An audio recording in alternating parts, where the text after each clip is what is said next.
Chilli chicken is my favourite food అనమాట. తినాలన్న ప్రతిసారి దీన్ని నేను ఇంట్లోనే ప్రిపేర్ చేసుకుంటాను. ఎలా చేసుకుంటానంటే 1 KG skinless and boneless chicken తీసుకొని ఉప్పు పసుపు వేసి బాగా క్లీన్ చేసుకుంటాను.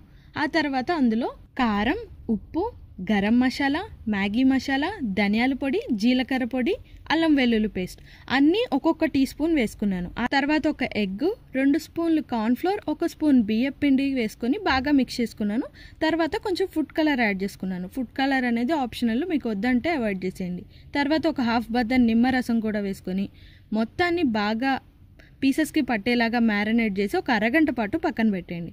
తర్వాత మ్యారినేట్ చేసుకున్న ఈ చికెన్ని వేడిగా ఉన్న ఆయిల్లో వేసుకొని ఒక 90% వరకు కుక్ చేసుకోండి. అంటే బాగా క్రిస్పీగా అవ్వాల్సినంత అవసరం లేదు. ఆ తర్వాత ఇంకొక ప్యాన్లో 2 స్పూన్లు బటర్ వేసుకొని అల్లం వెల్లుల్లి చిన్న ముక్కల్లాగా కట్ చేసి వేసుకున్నాను. ఆ తర్వాత ఉల్లిపాయని ఇలా స్లైసెస్ లాగా కోసుకున్నాను. క్యాప్సికమ్ చిన్న ముక్కలు అండ్ చిల్లీస్ కూడా మీకు నచ్చినట్టు కోసుకొని వేసుకోండి. తర్వాత ఇంట్లో ఉన్న సాసులన్నీ వేసేసుకున్నాను. ఏమేమి వేసానంటే tomato ketchup, mayonnaise, red chilli, green chilli and vinegar, soya sauce అన్నీ ఉంటాయి యాక్చువల్లీ మా ఇంట్లో. సో అన్నీ వేసేసుకున్నాను. కొంచెమే అన్నీ ఒక్కొక్క టీ స్పూన్ వేసుకున్నాను.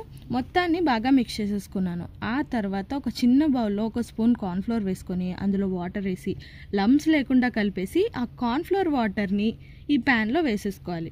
అది ఎందుకంటే కొంచెం థిక్ కన్సిస్టెన్సీ వస్తుంది అనమాట మనం చేసుకున్న చిల్లీ చికెన్. ఆ తర్వాత మనం ఇందాక ఫ్రై చేసుకున్న చికెన్ పీసెస్ కూడా ఇందులో వేసేసుకొని మొత్తాన్ని బాగా మిక్స్ చేసుకోవాలి. లాస్ట్లో కొంచెం కొత్తిమీర యాడ్ చేసుకున్నాను అండ్ ఆ తర్వాత సర్వ్ చేసుకోవడమే. నాలాగా మీకు కూడా చిల్లీ చికెన్ అంటే ఇష్టమా? అయితే నాకు కమెంట్స్లో చెప్పండి అండ్ సబ్స్క్రైబ్ చేయండి.